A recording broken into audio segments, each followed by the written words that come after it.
Audio book सूर्य साधना sound track number 7। सूर्य शक्ति से 411 दिन जीवित श्रीमान हीरा रतन माणेक।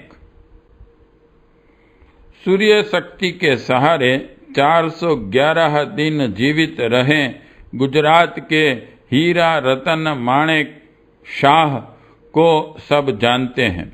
उन्होंने 411 दिन तक अन्न खाया नहीं था। गुजरात समाचार गुजराती प्रसिद्ध दैनिक अखबार के टाइटल पेज पर यह समाचार छपा था। अखबार के तंत्री ने श्री हीरा रतन माणेक से पूछा कि आप बिना अन्न के मात्र जल पर कैसे जीवित रह सकते हैं। उन्होंने जवाब दिया कि मैं सिर्फ सूर्य शक्ति से जिंदा रहता हूँ। तंत्री महोदय ने पूछा, आप शक्ति कहाँ से और कैसे प्राप्त करते हो? यह विद्या आपने कहाँ से सीखी? श्री माणेक जी का जवाब था, ऋषिकेश में गायत्री के एक सिद्ध महापुरुष से मैंने सूर्य में से शक्ति प्राप्त करने की साधना विधि प्राप्त की थी। इस विद्या के प्रथम प्रयोग के रूप में 411 दिन तक मैंने उपवास किया। श्री हीरा रतन माणेक भुज एवं मुंबई में रहते हैं। उनकी वेबसाइट HRM है। इन उदाहरणों से स्पष्ट होता है कि कोई भी व्यक्ति बिना अन्न जल मात्र सूर्य शक्ति से भी जिंदा रह सकता है। सूर्य दर्शन त्राटक सन गजिंग।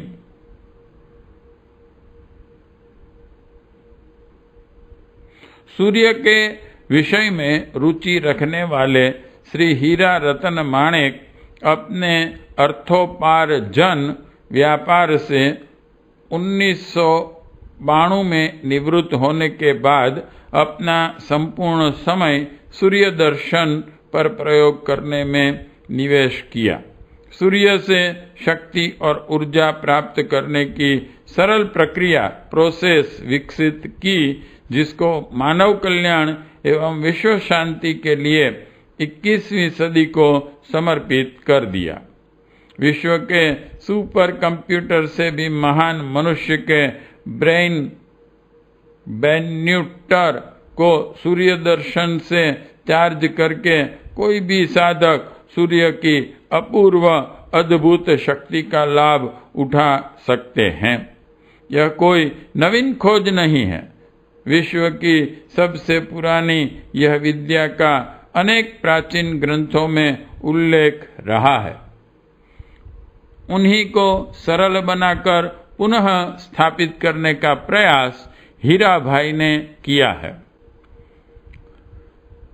मनुष्य शरीर को निरोगी बनाकर उनमें सन्निहित सुषुप्त शक्तियों का जागरण की इच्छा रखने वाले भाई बहनों के लिए सूर्य दर्शन का विधान इस प्रकार है। हीरा रतन माणेक ने सूर्य दर्शन की निम्न विद्या सभी सूर्य साधकों के लिए सुलभ बनाकर रख दी। 1. सूर्य दर्शन (बिना चश्मा)।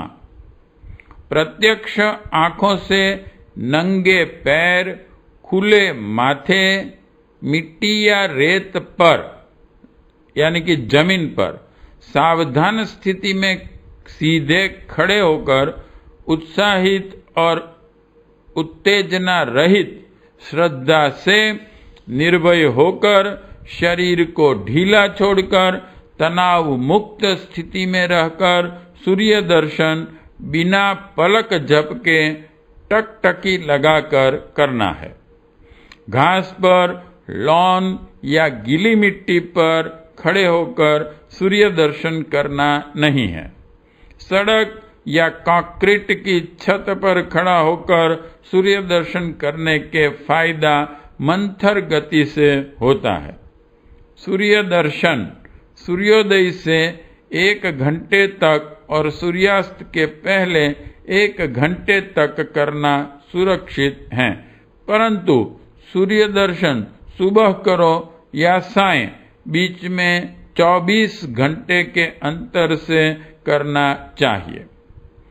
प्रथम दिवस 10 सेकंड से प्रारंभ करना है और प्रतिदिन 10 सेकंड बढ़ाते हुए 10 दिन में 100 सेकंड तक पहुंचना है।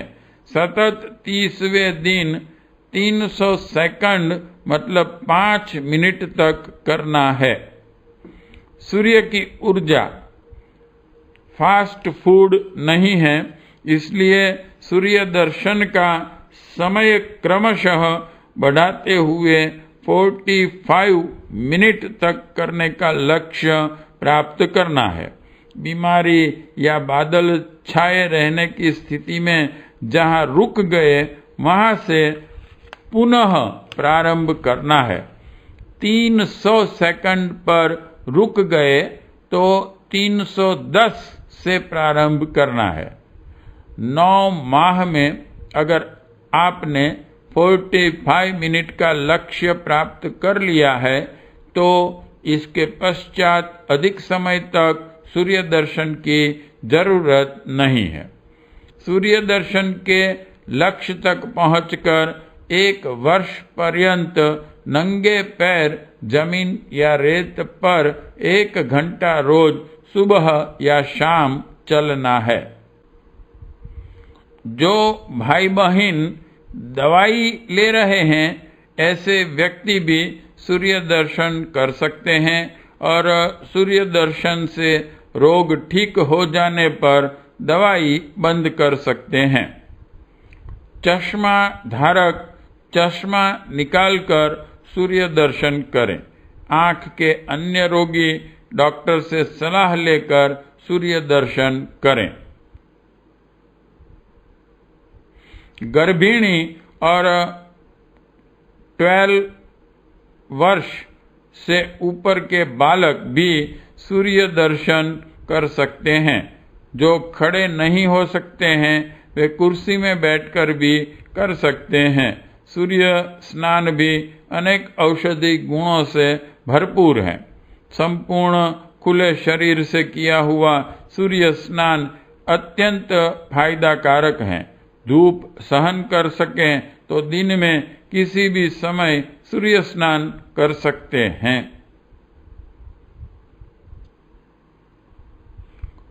सूर्य दर्शन के समय चिंतन करने योग्य शुभ भावनाएं। 1. हमें सूर्य शक्ति और ऊर्जा मिल रही है। सूर्य देव महा उपकारी हैं। 2. सूर्य मौन रूप से ऊंच नीच के भेदभाव बिना ऊर्जा और शक्ति देते हैं, तो मैं भी प्राप्त अनुदानों से समाज को कुछ देता रहूं। 3. हमारे सभी मानसिक शारीरिक रोग और आध्यात्मिक दोष दूर हो रहे हैं। 4. सर्वे भवन्तु सुखिनः सर्वे सन्तु निरामयः की भावना करें। 5. विश्व में कोई भी नागरिक भूखा प्यासा निर्वस्त्र बेघर और निःसहाय न रहें। 6. विश्व के सभी लड़ाई झगड़े समाप्त हो, सर्वत्र प्रेम शांति वात्सल्य और मैत्री भाव प्रकट हो। 7. सत्य और अहिंसा की विजय हो। 8. मेरी अनेक सुषुप्त शक्तियों का जागरण हो रहा है।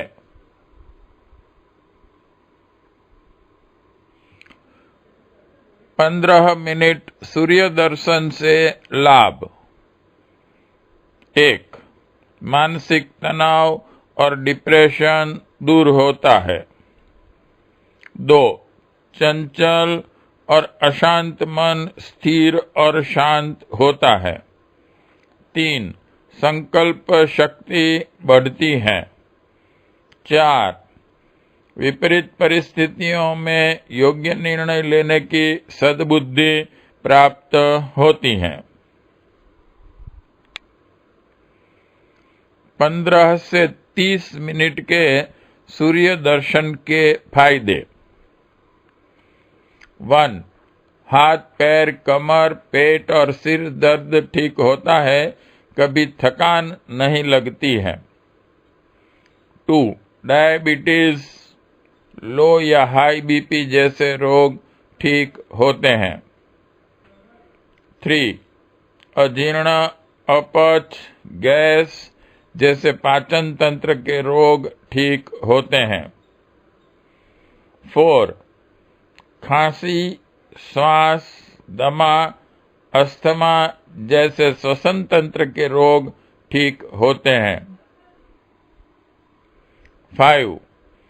चश्मा के नंबर उतर जाते हैं, आंखें तेजस्वी और निरोगी बनती हैं। 6.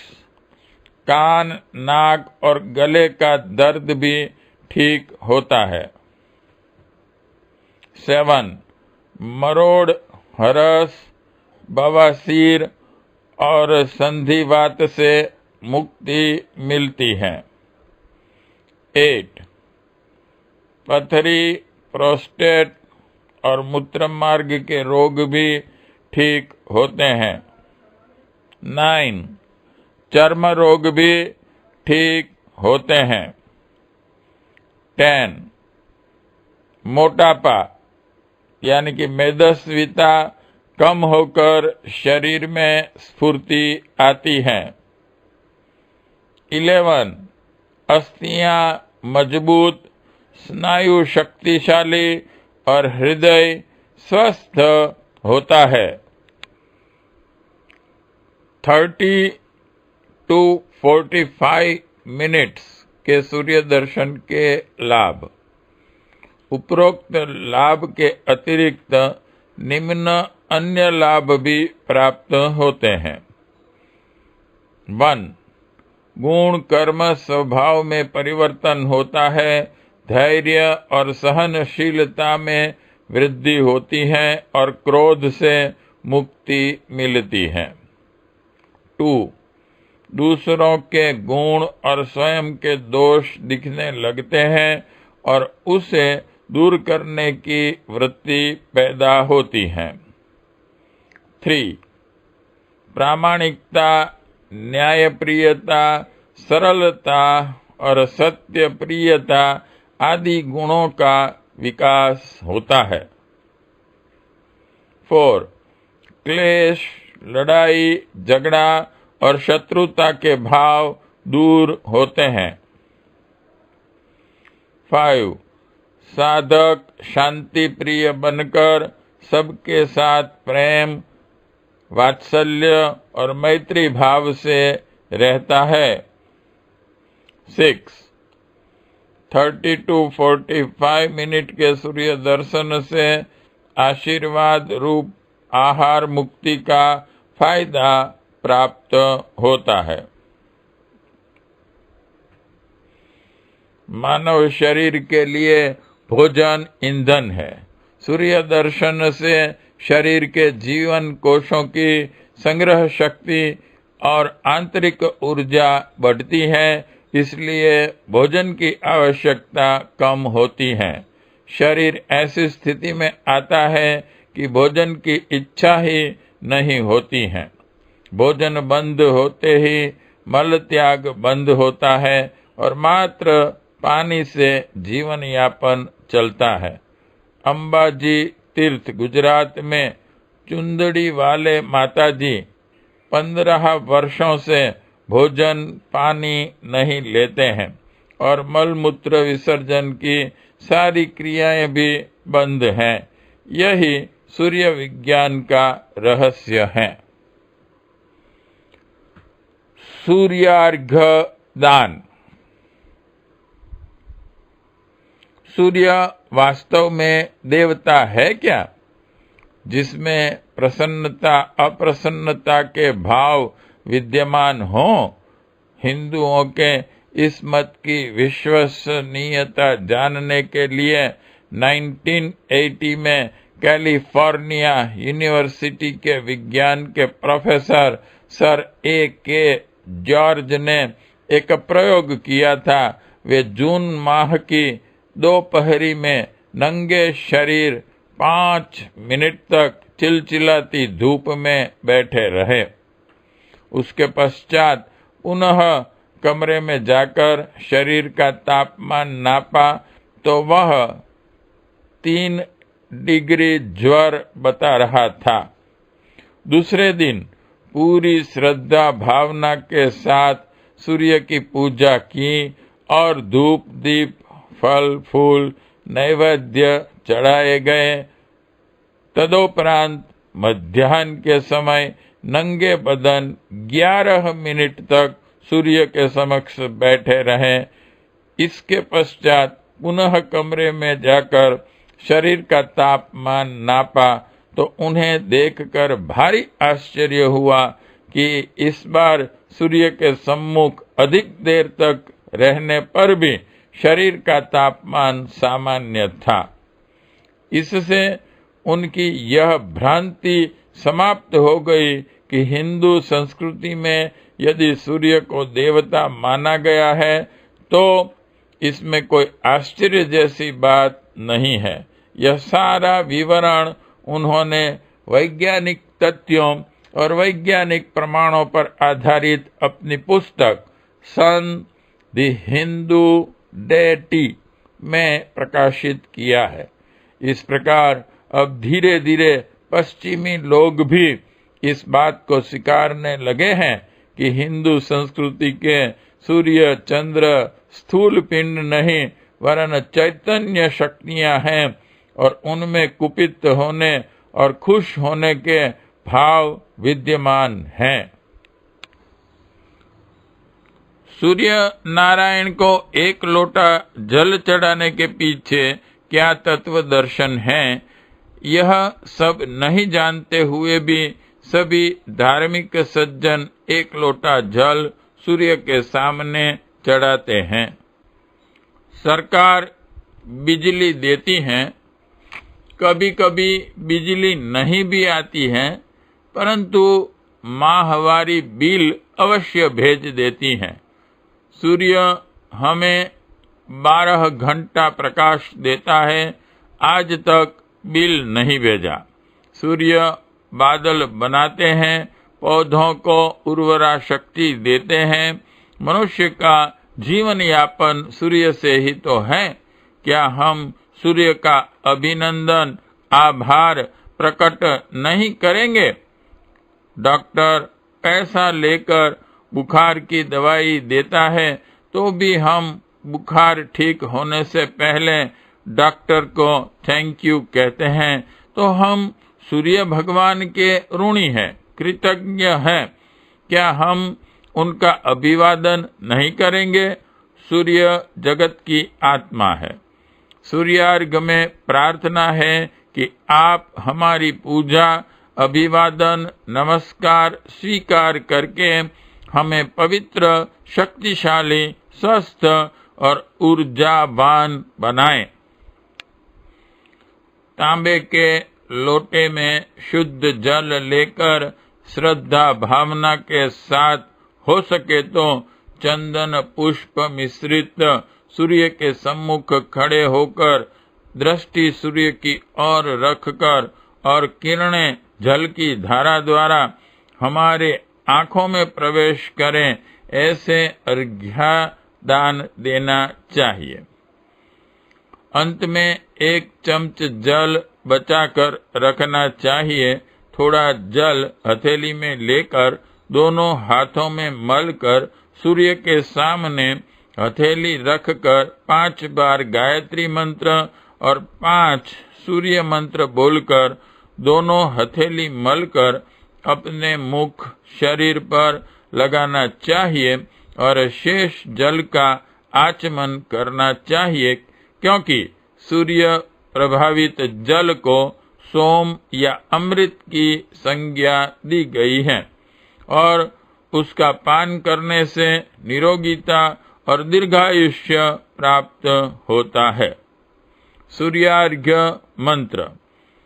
ओम सूर्यदेव सहस्रांशो तेजो राशे जगत्पते अनुकंप्य मा भक्त्या गृहाण्यार्घम दिवाकरम।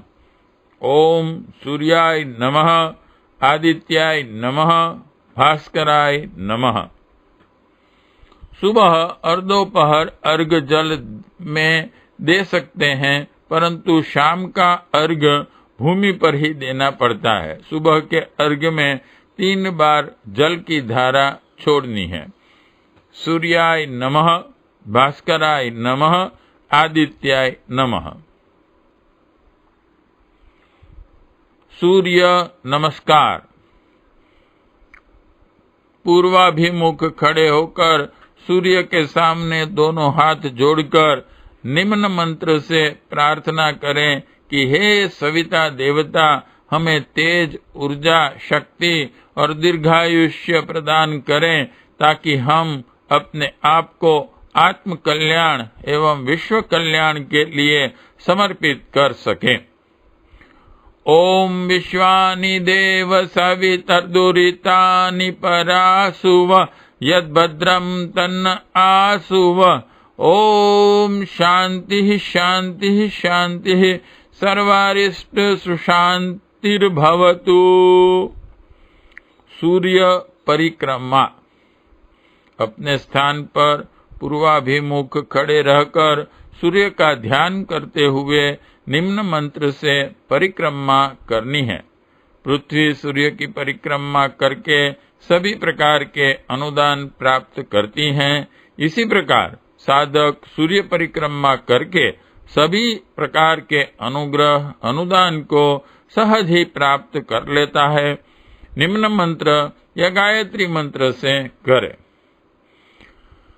ओम विश्चक्षुरुत विश्तो मुखो विश्वतो बाहुरत विश्वतस्पात संबाहुभ्यान्ध्यमति संपतर्त्रयर्धा वा भूमि जनयन देव एकः। अथवा ओम यानि कानि च पापानि ज्ञाता ज्ञात कृतानि च तानि सर्वाणि नश्यन्ति प्रदक्षिणं पदे पदे। सूर्य परिक्रमा करके साधक सूर्य से पृथ्वी जैसे अनुदान तो प्राप्त करेंगे, परंतु यह भी ध्यान रखना है कि पृथ्वी समग्र अनुदान दूसरों को दान कर देती है। वैसे ही साधक भी सूर्य से प्राप्त अनुदानों का विश्व कल्याण हेतु प्रयोग करेंगे। उसी में विश्व एवं स्वयं का कल्याण निश्चित है।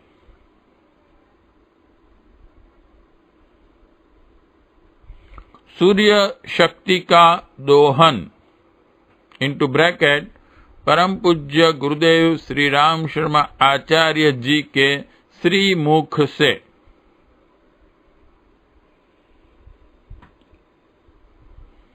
कोई मनुष्य शांत और प्रसन्न मुद्रा में बैठा हो, उस समय कोई भी सज्जन उनके पास जाकर भावना पूर्वक कुछ निवेदन करें तो उससे आशातीत समर्थन प्राप्त किया जा सकता है।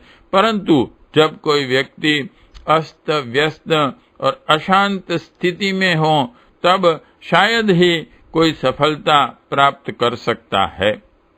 कोई तालाब स्वच्छ और शांत हो तो उस पर एक छोटा सा कंकड़ फेंककर तरंगों का उत्पादन किया जा सकता है। यह भाव और विज्ञान दोनों का मिला जुला स्वरूप है। भारतीय आचार्यों ने जो आचार संहिताएं और वैज्ञानिक प्रयोग पिछले दिनों किए और हमने भी उसी सूक्ष्म दर्शन का आश्रय लेकर एक प्रयोग किया था जो सहस्त्र कुंडी गायत्री महायज्ञ के रूप में था। हमने पढ़ा था कि कुछ विशिष्ट अवसरों पर विशिष्ट रीति से गायत्री उपासनाएं एवं यज्ञादि क्रियाएं संपन्न की जाएं तो उनसे सूर्य देव की आध्यात्मिक शक्तियों को विशेष रूप से प्रभावित एवं आकर्षित किया जा सकता है। उनसे न केवल अपने लिए वरन संपूर्ण समाज, राष्ट्र और विश्व के लिए सुख समृद्धि और शांति का अनुदान उपलब्ध किया जा सकता है। अक्टूबर 1958 का सहस्त्र कुंडी यज्ञ एक ऐसा ही प्रयोग था। बाद में मौसम वैज्ञानिकों ने भी हमारी मान्यता के एक भाग की पुष्टि कर दी।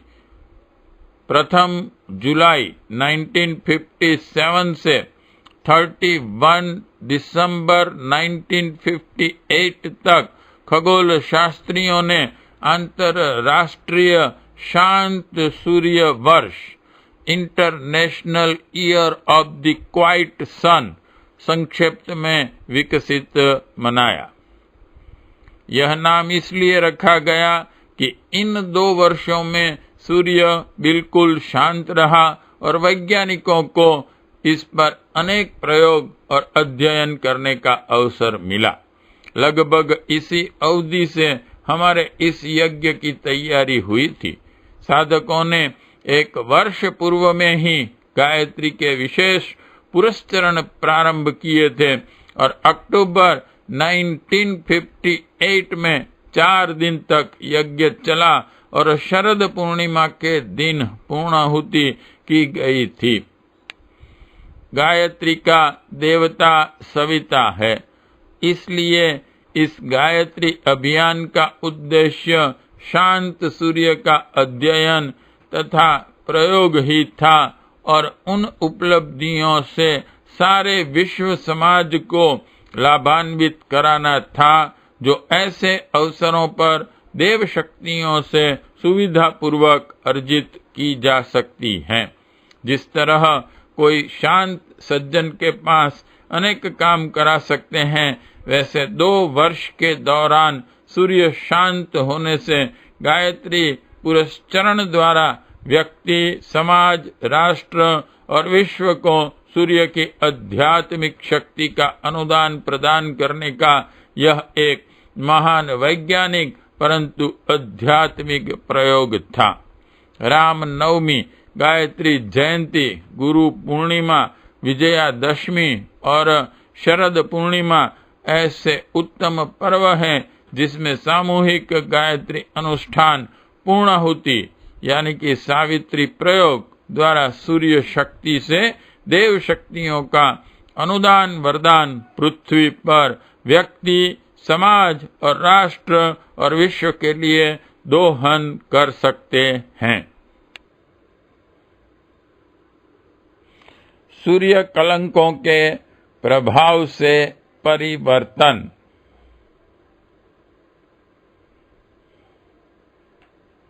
सूर्य कलंकों की संख्या में जब भी अभिवृद्धि होती है, तब न केवल व्यक्तिगत वरन समष्टिगत मानव समाज की प्रवृत्तियों पर भी इन सौर परिवर्तनों का प्रभाव पड़ता है।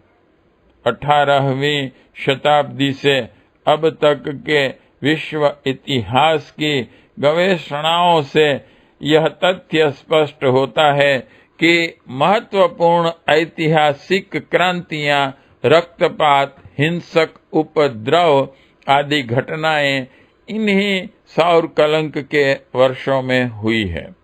अनुसंधानकर्ता वैज्ञानिकों ने यह विस्मयजनक तथ्य भी उजागर किया है कि इन सूर्य कलंक वर्षों का मानव जाति के विश्व इतिहास की घटनाओं से बहुत गहरा संबंध है। जिस वर्ष कलंकों या धब्बों की संख्या बढ़ जाती है, उस वर्ष पृथ्वी पर जीवन असाधारण रूप से असामान्य हो उठता है। जब जब ऐसा दौर आया है, तब तब संसार में बड़े बड़े युद्ध, विश्व युद्ध और महान क्रांतियां हुई हैं। सन 1789 में फ्रांस की प्रसिद्ध राज्य क्रांति, 1857 में भारत का प्रथम स्वतंत्रता संग्राम, 1904-5 में रूस और जापान की लड़ाई, 1914 से 18 तक प्रथम विश्व युद्ध, 1939 से 42 द्वितीय विश्व युद्ध, 1947 भारत की स्वतंत्रता आदि इन्हीं सूर्य कलंकों के परम वर्षों में संपन्न हुई।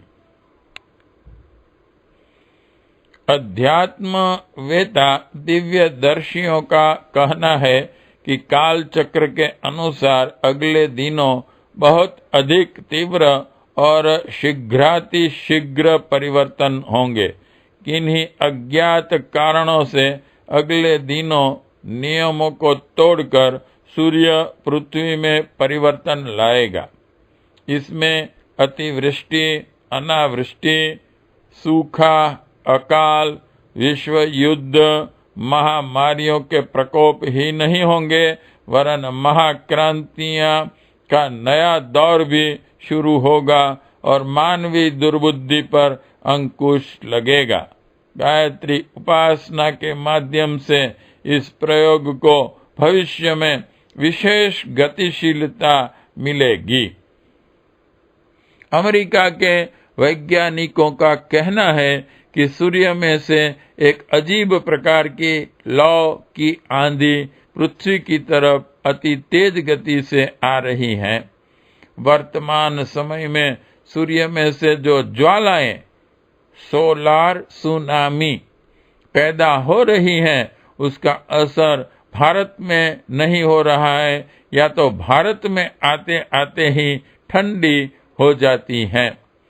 इसके रौद्र रूप, इंफ्रारेड किरणें और मैग्नेटिक फील्ड का हानिकारक असर भारत में नहीं होता है। यह हकीकत अमेरिका की नासा लैब की जानकारी में है, परंतु नासा के वैज्ञानिक उनका कारण नहीं जान पाते हैं। भारत के एक आध्यात्मिक वैज्ञानिक ने खोज की है कि यह नहीं होने का मुख्य कारण भारत में हो रही गायत्री उपासना ही है। समय आने पर अमेरिका ही नहीं, समग्र विश्व के वैज्ञानिकों को यह अनुभूति होगी और विश्व आश्चर्य में डूब जाएगा। अलेक्जेंडर मार्शेक ने अपनी पुस्तक अर्थ एंड हॉराइजन के पृष्ठ नंबर 185 में लिखा है कि जब जब यह सौर सक्रियता बढ़ी है, तब तब भीषण वर्षा तथा तूफानों की बाढ़ आती है।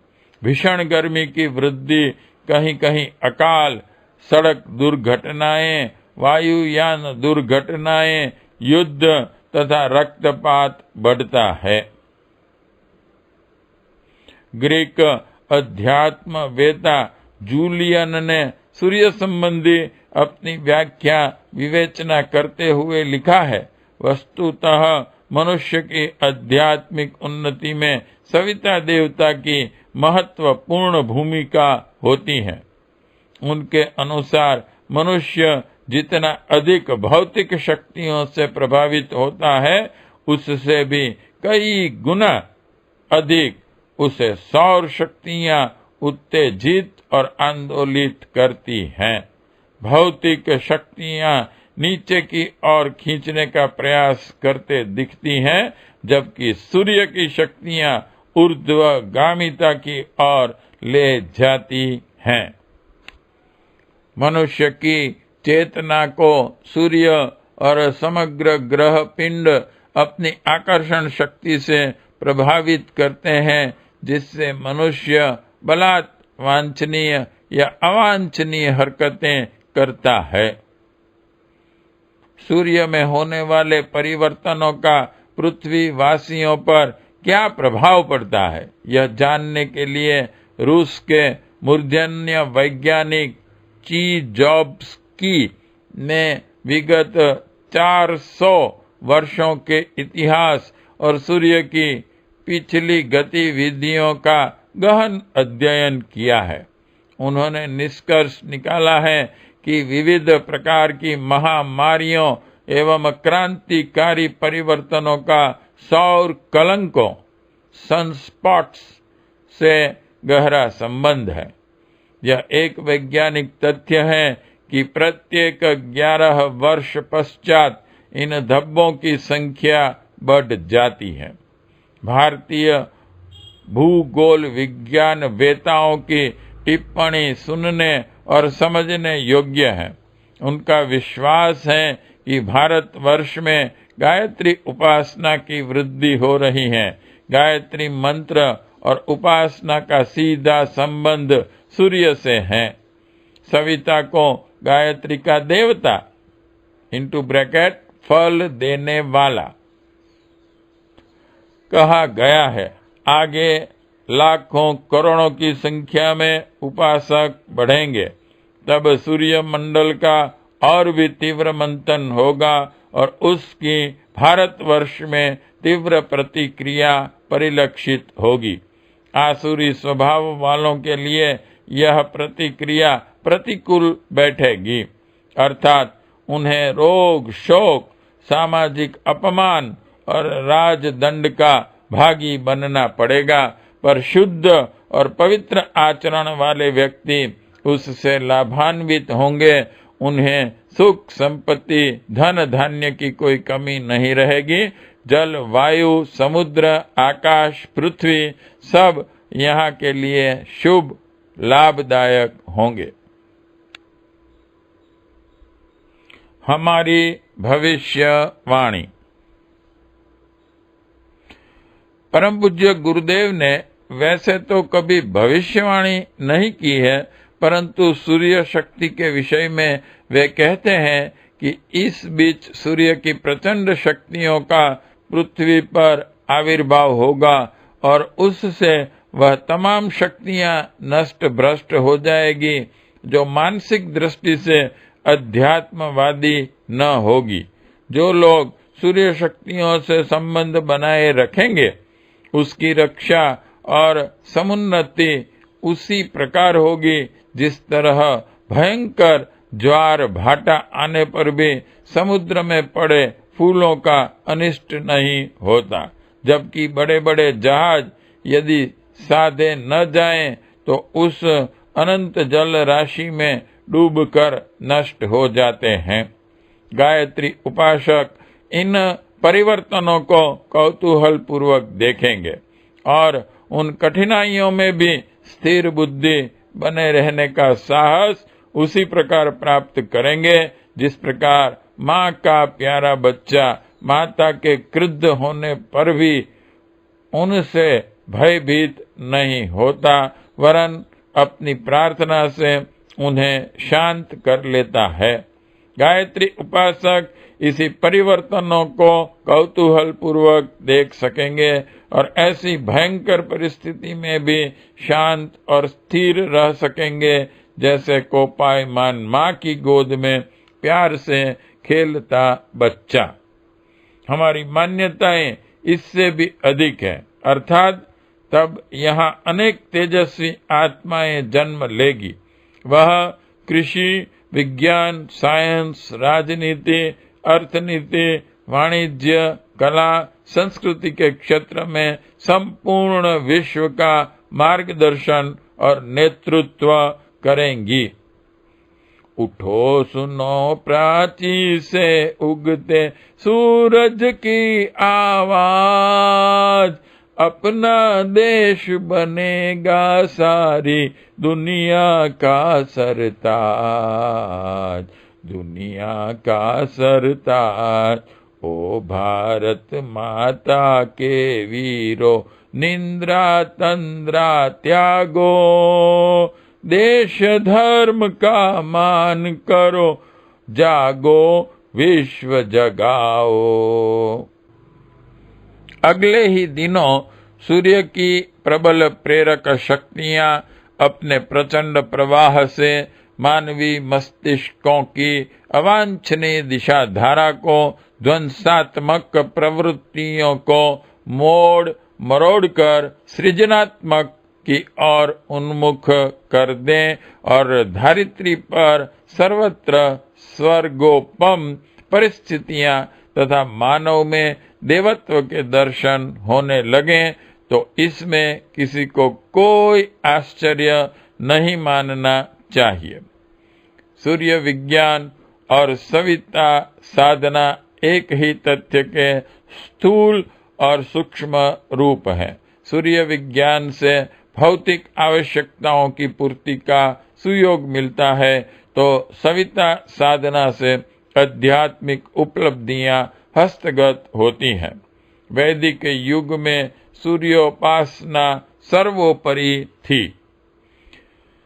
इन दिनों अणु आयुधों के अद्भुत रेडियो धर्मिता से कैसे जूझा जाए, इस संबंध में प्रसिद्ध दार्शनिक आर्थर कॉस्टलर ने भी आध्यात्मिक उपचारों का आश्रय लेने की बात कही है। अपना अभिमत ब्लिट्ज के संपादक श्री करंजिया से हुई चर्चा में प्रसिद्ध पत्रिका नवनीत मार्च 1983 में प्रकाशित व्यक्त करते हुए उन्होंने कहा था कि अणु आयुधों से भी बढ़कर सामर्थ्य गायत्री महामंत्र में है, जो सावित्री सविता का मंत्र है। वे कहते हैं कि विश्व के करोड़ों भारतीय गायत्री मंत्र का समवेत उच्चारण पुरस्चरण के रूप में करेंगे, तो इस अनुष्ठान से उत्पन्न ऊर्जा ब्रह्मांड में सूर्य को भेदने वाली मिसाइल का काम करेगी तथा भर्ग से मिलकर आणविक शक्ति को नष्ट कर देंगी। भविष्य में एकमात्र प्रत्यक्ष देवता सूर्य नारायण की साधना उपासना समग्र विश्व अपनाएगा। सूर्य साधना का मंत्र तो गायत्री मंत्र ही होगा, परंतु प्रत्येक साधक गायत्री जप के दौरान सूर्य का ध्यान करेंगे और सबकी बुद्धि को सन्मार्ग की ओर प्रेरित करने की प्रार्थना करेंगे। इस उपासना से ऐसा वातावरण विनिर्मित होगा जिससे विश्व के वैज्ञानिक, शिक्षाविद, राजनेता, कलाकार, डॉक्टर्स, इंजीनियर्स, वकील और धर्म क्षेत्र प्रहरियों में विश्व कल्याण की दिशा में अपनी बुद्धि, शक्ति और साहस का निरूपण निवेश करेंगे। प्रत्येक मनुष्य देवोपम जीवन व्यापन करेंगे, जिससे धरती पर स्वर्ग का अवतरण होगा। जिनका अधिष्ठाता देवता सविता सूर्य होंगे और माध्यम गायत्री उपासना होगी। सूर्य स्वयं महाकाल है और सावित्री गायत्री उनकी महाकाली है, जो परिवर्तन का दिव्य शंखनाद करेगी। यही परम पूज्य गुरुदेव की भविष्यवाणी है। अगले दिनों सूर्य विज्ञान को प्रमुखता प्राप्त होगी और उसका न केवल पदार्थ शक्ति के रूप में प्रयोग होगा, वरन मानसोपचार के रूप में भी काम में लाया जा सकेगा। सूर्य नमस्कार, सूर्य भेदन, प्राणायाम, सूर्योपस्थान आदि विधि उपचारों के असंदिग्ध परिणाम सभी के समक्ष हैं। इससे सूर्य की शक्ति पर विश्वास जमता है। ओम शांति शांति शांति। साउंड ट्रैक नंबर 7 समाप्त। ऑडियो बुक सूर्य साधना समाप्त। मुद्रक युग निर्माण योजना प्रेस, मथुरा, उत्तर प्रदेश। ओम शांति।